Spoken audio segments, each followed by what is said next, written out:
A few weeks ago, Canva basically gave Adobe the finger by dropping the new Affinity Photo for free, and for a lot of photographers is making us question everything, because I know it has been for me. So to put my mind at ease, over the last few days I've been testing Affinity versus Adobe apps head to head in every area near and dear to a photographer's heart. So you can make a confident decision whether you should go with the free Affinity Photo, or if it's still worth it to pay for something like Adobe's photography plan. Then once I've helped formulate your decision, I'll share mine, because maybe it's finally time to say goodbye to Adobe after 10 years using their software. The first area of business is file organization, and Affinity Photo has none of that. So this is a pretty easy win for Adobe. Lightroom has all of the organization things that you would need, and you can also use Adobe Bridge, which can work pretty seamlessly alongside Photoshop if you don't like using Lightroom.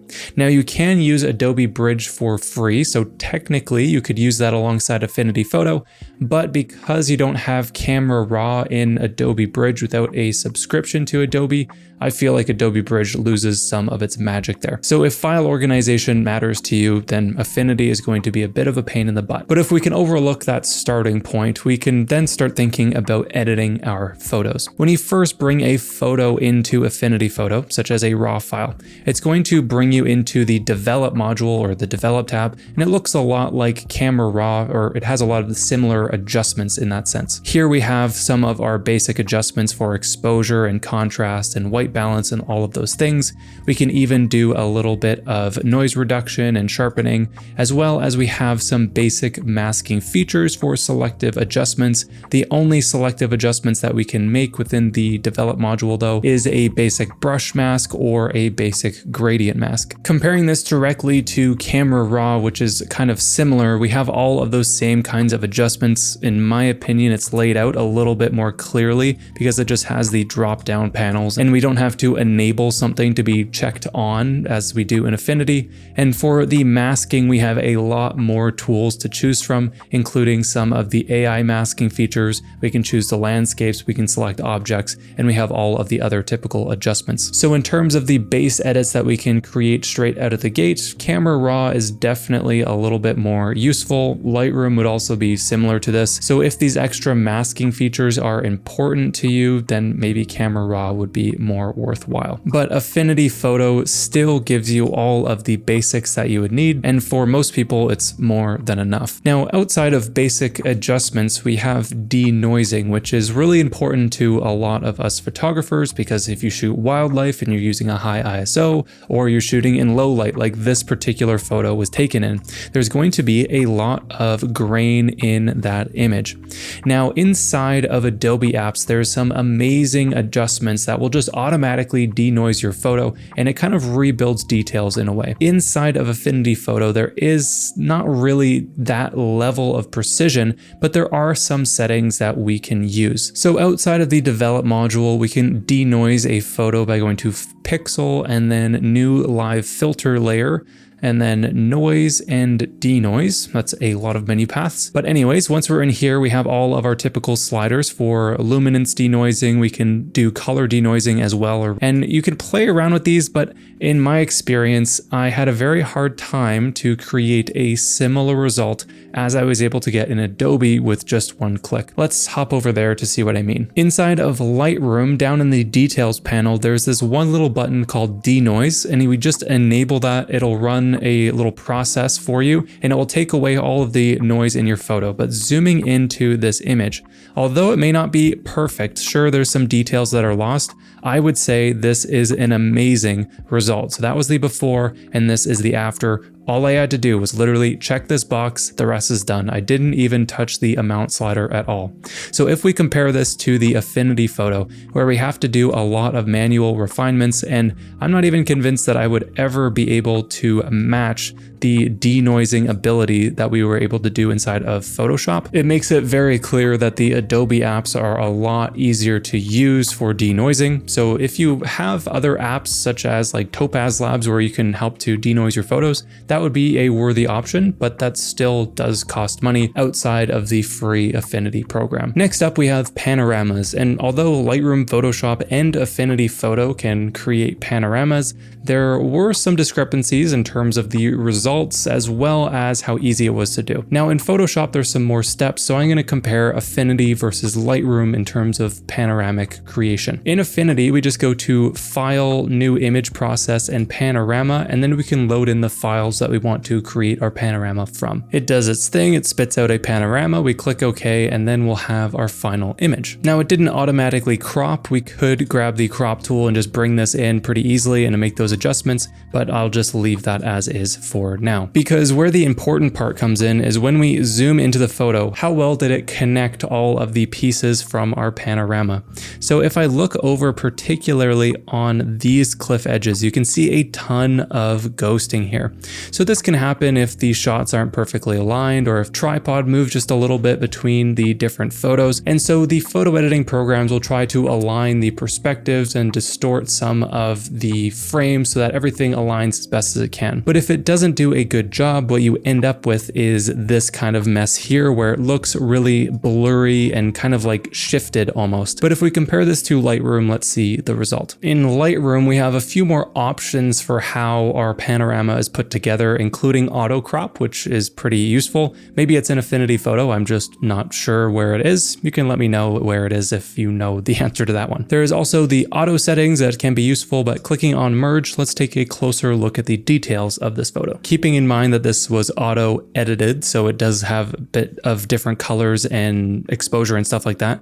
But looking at the edge of the cliff, although there still is a little bit of ghosting here, this is so much better than what we have inside of Affinity. So just keep this frame in mind for a second, and comparing to Affinity, we have a much messier looking edge here. Even this cliff face here has some refraction or whatever you'd want to call that. So although both programs are pretty easy to make panoramas in, the results may vary. I think it will depend on the actual photos that you have. Maybe you can get some better alignment than I did in this panorama. But now let's talk about something that's near and dear to all of us, and that is color grading. All three of the programs, Lightroom, Photoshop, and Affinity, have tons of great options, but Affinity has more things in line with Photoshop in terms of adjustment layers and blending modes and things like that. So to make a fair comparison here, I just created a gradient map adjustment, and I just customized this gradient as I normally would, choosing a shadows and highlights color. I can set the blending mode to blend that color in nicely, as well as there's some blending options where we can remove the gradient from the shadows of the image, so then that way it doesn't look like a filter, and instead what we're left with is a result that kind of just applies this gradient up into the highlights, but less so in the shadows. In Photoshop, we can do a very similar thing. The only difference to this is that we are working within the layers panel here. Of course, I have a different color going on, but as well, we'd be using the layer styles and the blend if sliders to make that same kind of adjustment. Now, personally, I kind of enjoy the more streamlined nature of all of these adjustments inside of Affinity Photo because the editing panel for that particular adjustment is very clear. We have the blending mode right there in that panel for that related adjustment, which automatically updates in the layers panel as well. And I really like that we have the ability to access our blending options all in one place super easily. We don't have to go and access layer styles, which is just more to remember and a lot harder to wrap your head around if you're a beginner. Now, really quickly before we move on, if you struggle to figure out a workflow or an editing process for your images, I recently created a step-by-step guide inside of Photoshop to take your images from basic to super awesome in just a few steps. If you want to check that out, I'll leave a free cheat sheet resource down below that you can follow the next time you are editing. Again, that's available in the description below, but with that, let's get back to the examples. When you're editing your images, whether with exposure or color, there's many situations that you'll want to just edit a portion of your photo. So that is where selective adjustments become very useful. Now, there's pretty limited masking inside that develop section of Affinity, as we saw earlier, so maybe a better way of doing this would be to use the object selection tool within the Pixel Studio so you can just hover over objects that you'd want to select.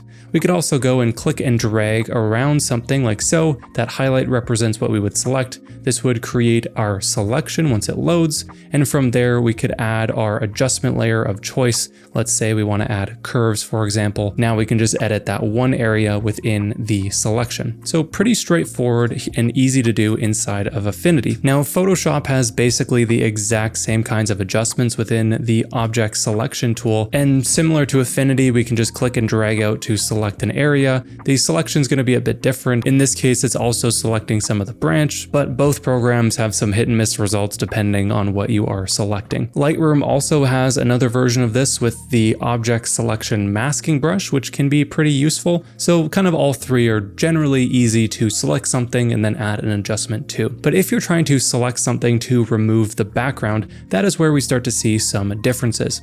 Inside of Photoshop here, I had the original photo of this subject with her hair going everywhere, and this would be a relatively challenging selection to deal with because there's tons of little strands of hair. However, what I used in this case was just the typical select subject button, so it automatically generates the selection for me, and my result was this.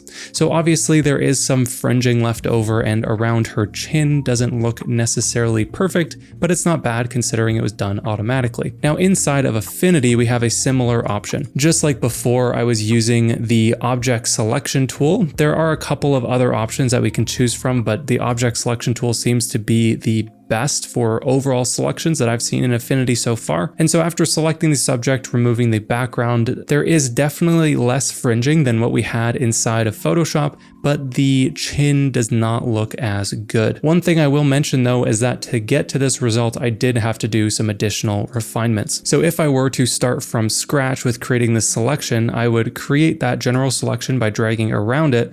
But when we add that layer mask, we have a really bad looking selection. So the only way that this was refined is with the refine button inside of Affinity, where we can then go and manually paint around any of the areas to fix up the hair. Now Photoshop also has this exact same thing, and I think there's a little bit more customization to it. This area is the select and mask workspace. We can access it by double clicking on our layer masks, but the result after that is this here. So it's a much cleaner result after the refinements in Photoshop. So again, this is our before, this is just after the original selection, and this was our after our refinements. So in Affinity Photo, just to get to the original selection of Photoshop, it required refinements, but it would not have been possible to get to this level of precision in Affinity Photo compared to the tools in Photoshop. So for these detailed selections, I still think that Photoshop has the upper hand over Affinity, but again, this is kind of a niche situation, and a lot of you watching won't need this level of precision for your selections. Now, AI is something that all of the programs have as well, but the way that it works is quite different between Affinity Photo and Photoshop, for example. In Affinity Photo, we have a dedicated studio called Canva AI. It does require you to have a Canva Pro subscription to access all of these features, but here we have the things like generative fill and stuff like that. There are some additional AI tools such as the recoloring option or the colorize tool. In my experience, I'll show you a test right now. The colorize tool inside of Affinity does not even compare to the colorize filter inside of Photoshop. The Photoshop version does so much better of a job of actually adding colors versus Affinity Photo just made the image look more warm, like a white balance slider instead. So I wouldn't really call that a win in any way. But I know for a lot of photographers, the main AI tool that you'll be using is like generative fill to remove something from your photo. So that is a huge area that Affinity is currently kind of failing in because it doesn't often remove the thing that you select. It just creates more things in its place, such as people, for example. Inside of Photoshop, that's almost never a problem. But beyond that, if you want to add more creative things into your photos, or you want to do like a general edit with AI, here is an example that I thought was pretty interesting. So let's say I wanted to turn this dirt bike to be completely white. Rather than using adjustment layers and complicated selections, let's pretend we're just going to do it with AI instead. In Affinity Photo, I just selected that area and used the prompt white dirt bike, and then this is the result that I got. Now, from a distance, I guess it's not too bad. It's still kind of in the shape of everything, but when we zoom in, you can see the really bad quality of that result here. So turning this on and off, it looks nothing like the original dirt bike. The number plates are completely gone. The boot is completely different. And there's just a lot of changes to this dirt bike that it just doesn't really look that convincing. If you wanted something true to the original photo, this result absolutely would not pass. In Photoshop, using the exact same prompt of white dirt bike, the results from Firefly were really bad. So this is Adobe's model, Adobe Firefly. I would say it rebuilds some of the structure of the dirt bike a little bit more closely compared to Affinity. However, it completely removes the subject's leg, so that's a huge problem. But inside of Photoshop, we can change the models that we're using. So I use Google Gemini's Nano Banana for another attempt, and this is the result I got there. So with the Nano Banana, which I can access through Photoshop, the result is super good. We still get the number plates. The dirt bike looks pretty close to how it did originally. There are a few weird shifts in terms of like the pixels being a little bit off. You can see the stanchions are like skewed, as well as we can see the outer edge of the rendering here. It doesn't blend in very well, but with some masking and stuff like that, you could probably touch these things up. But in terms of overall quality, this is way better than what we're able to create inside of Affinity. So the Affinity generative fill workspace, or AI workspace, whatever you want to call it, definitely is lacking compared to Photoshop. But if we were to imagine that Google Gemini was suddenly available inside of Affinity, I think that these differences would level out quite a bit, because Gemini is that missing piece in here, and that really has nothing to do with Adobe. Now, the final area of importance is exporting. And inside of Affinity, I think that the exporting process is so nice and convenient. It's really easy to understand, and it's all done with the little button up in the corner.